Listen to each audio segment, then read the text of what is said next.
Hello, listeners, and welcome back to the Unstuck Podcast. I've something pretty special for you on this episode. Seth Godin joins me today for a short but impactful chat about why we get stuck and what we can do about it.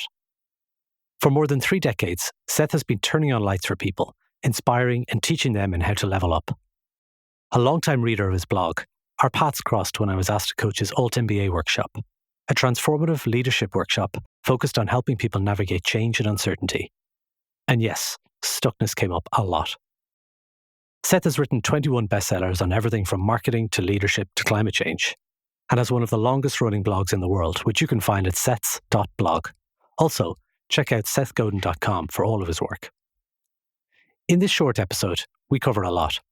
We talk about the importance of simplicity in getting unstuck, how taking responsibility can unlock creativity and solutions, and where creative blocks come from and what we can do about them. Being stuck is one of the most expensive things in the world. It wastes time and it wastes our talent and creativity. I wrote the Unstuck book as a way to help you make progress on the things that are meaningful to you, with short chapters that will give you tons of ways to get unstuck. You can grab a copy on Amazon or at the-unstuck-book.com. Stuckness happens. Let's get over it. So Seth, in your experience, what are some of the common reasons people get stuck? And if you have any practical steps they can take to help them get unstuck? You know, I've never met a plumber who gets plumber's block. They don't come to your house and say, I wish I had some whiskey. I can't figure out how to get this thing. You know, plumbers plumb. They do plumbing. And in the course of their career, they might, unstop 5,000 stuck drains. So how come people who are working in creative spaces, people who say, I don't have any good ideas or I'm afraid, get stuck? The answer has nothing to do with the skill of doing the work. From the time you were 3 years old, you were able to tell a funny joke, you were able to draw a circle, you were able to show up with something interesting. The problem is Pressfield's resistance, which is that we evolved to want to fit in, because if you didn't fit in the village, the chief would throw you out. And what it means to do creative work is to live in the future, not here, but tomorrow. And tomorrow is scary. And changing what tomorrow could be is scarier still. So I think the approach is pretty simple, which is don't deny it and don't fight against it. Because if you are feeling stuck, it's a symptom that you might be about to do something important. You were one of the first people to really, it's your idea, but you really promoted the idea of shipping your work and not waiting for perfection. Creatively, how do you overcome that fear of failure or getting stuck in a creative rut? Well, okay, let's be really clear about quality and perfection. The purpose of perfection, if you are procrastinating, is that you will never be done. That the Institute of Standards and all the fancy scientists in France have the perfect sphere and the perfect kilogram and, all these weights and measures. None of them are perfect. If we took the Earth and shrunk it to the size of a billiard ball, it would be a perfect sphere, except go to the Grand Canyon, you can see it's not. Perfect is a stall. Perfect is a way of saying, I am the kind of person who doesn't ship junk, therefore I can hold on to this. And that's a mistake. And the reason it's a mistake is because it has nothing to do with quality. Quality means meeting spec. Quality says, we agreed what would make something good enough. This is good enough. If you write a 500-page book and there's a typo in it, it's still worth publishing because it's not, quote, perfect, but it met spec. And if you don't like the spec, let's agree on making the spec better. But it's not junk if you make it match quality spec. It's stalling if you don't ship it. The Unstuck book, which is the book I recently self-published, I talk about the importance of seeing problems in a new light. Could you share a moment when a shift in perspective helped you unlock a breakthrough? Well, why don't you share with me your favorite example of that from the book? So the chapters in the book are all very, very short. They're less than a page each. And there's one that I titled, I'm the CEO. And the idea that I had for that was that as you read this, you're reading it in the first person. And it's all about responsibility. So I'm the CEO says, no matter what happens today, I'm responsible. I'm the boss. The buck stops here. And when I first kind of wrote those words in a moment of realization of how that could be powerful, the words just flew out of me. I was like, oh yeah, this is all me. It's not the thing that happened. It's not the blah, blah, blah. It's like, I'm the CEO. That sticks out maybe more than other chapters. Yeah, well, I think that's brilliant. And sooner or later, we get tired of marinating in our own fear. And sooner or later, lights go on. But all learning is self-learning. All didacts are autodidacts. That we become what we do, not the other way around. If you're waiting for an instruction manual and then you'll become a cog in the creative system, you're going to be waiting a very long time. We have to write our own manual. And so turning on the light, for me, begins with, are you ready to turn on the light? And the magic of a book like yours is the only people who are going to buy it are people who are ready to turn on a light. And you're lucky enough to be standing there when they do. And so what people like you and I do is we are not electricians as much as we are a concierge helping someone into a room and pointing them to where the light switch might be. I like that. A very, very good analogy. A lot of your work emphasizes continuous learning and iterating on things. I often find myself having this struggle between learning and taking action. Do you have any advice for me or for anyone listening, for someone struggling with that balance? What does it mean to learn something? Does it mean take notes, get an A on the test, check off all the boxes?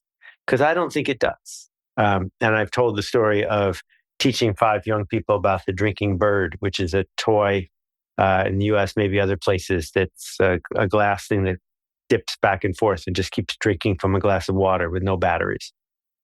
And I set it up and I said to them, okay, you're very smart kids. You can ask me questions, but I want you to figure out how this thing works. And they look at it and they watch it going back and forth. They know perpetual motion doesn't exist. And after just a couple minutes, they turn and they say, tell us. And they take out a pencil to write down the answer. That's not what learning is really about. It's just what we got persuaded that learning is from school. Because school is mass production of people who are compliant, whereas learning is the experience of failing on the way to getting better.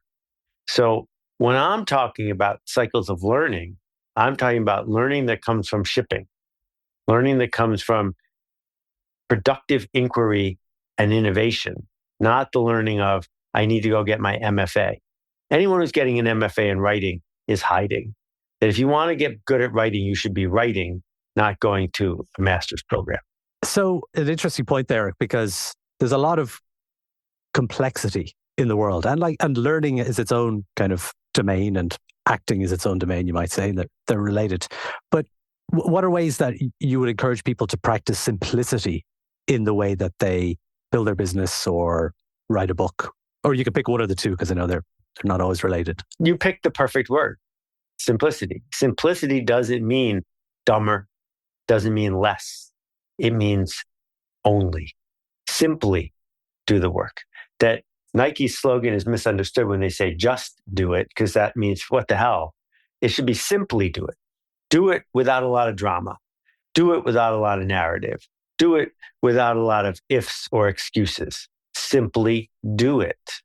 And if you want to start a business, find someone who has a problem and money.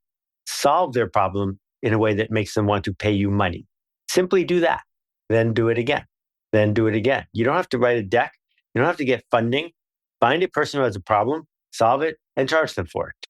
And if you want to write a book, simply write a book. You don't need a publisher. You don't need an agent. You don't need technology. Simply write a book. Hand it to 5 people. If they don't ask for the next chapter, write a better book. It's radically simple advice, but I think it's advice that works. Because yes, as I said, a lot of complexities, a lot of frameworks and ways to do things, but just shipping, as we talked about earlier, is probably the fastest way to get to simplicity. I know you mainly through Alt MBA, and we work together on that, and you have Purple Space, and you've created some really outstanding communities. And one of the things I've been thinking about recently was, how can entrepreneurs leverage the power of community to help them get unstuck, to drive their projects forward? Well, the magic is when you begin a community, you get more out of it than the people who join the community. Find 3 other people and have a Zoom call once a week. And then find 5 other people and have a Zoom call twice a week. And now you have a community. You just should not wait for someone to invite you to a community. You should start one. Again, radical simplicity. Simple as that. This book, if I go way back to the kind of origin story of this book, it was all about learning to build and learning to sell. My thesis was that in a business, if you're not doing one, you're doing the other. Okay. Broadly speaking, there's a lot more to it, but if I was to boil down those two key statements, what ways have you found most effective in creating something that resonates with your audience? I try to tell people something they already know in a way that makes it easy for them to tell other people. That is a common theme when I read your books. It's like, oh yeah, I feel like I knew that, but now it's clear to me. And in a business context, do you think the same idea applies? Not quite. I think in a business context, it's let people find a path so they can acknowledge that they were right all along and give them something remarkable to talk about that increases their status. Those are 2 things that are related, but not the same. I'm happy to break those into pieces if you want. Yeah, could you go a little bit deeper on that? Would you mind? Sure. So getting someone to admit that they were wrong and then selling them something else is almost impossible. Getting someone to admit that they were right all along and selling them something else that helps them get what they wanted in the first place is much simpler, right? Mm-hmm. And so if you want to sell people who love to swim membership in a swimming pool instead of going to the beach, all you have to say is, for people who love to swim, this is a better way to get in the water than driving 2 hours to go to the beach. But persuading someone who's afraid of the water to join your swim club is almost impossible. Mm-hmm. And then the second part of it is that what drives people forward almost everywhere in the world, almost all the time, is either status or affiliation. First we need freedom from fear, but then it's status and affiliation. Status is who's up, who's down, where am I in the hierarchy, who eats lunch first. And affiliation is who's to my left, who's to my right, is this what people like us do? And so if you show up and say, here we are in the Hamptons or some fancy seaside resort, this is the most exclusive pool in town and it costs twice as much as all the other pools, some people will join for that reason, not because they're rich, but they want to appear to have status. Or if you show up in Cannes and say all the other celebrities are going to be at this opening, then other people will come too, affiliation. So what we have is this opportunity to solve problems that people have that give them affiliation or status and that don't require them to admit that they were wrong. Thank you for going deeper on that. That was my last question, because the Unstuck book is purposely written to be short chapters. Mm-hmm. And when you buy a physical copy, you can just dip in. I think I probably stole the idea from one of your books. I stole many ideas from the way you write. So I thank you. This is just a little snippet. Thank you so much for sharing some ideas about getting unstuck. It's really, really appreciated. Well, the work matters. And I hope that the people who are listening to this get off their chair and go make a ruckus, because that's what we need right now. Thank you, Seth. Thank you, Connor. We'll see you.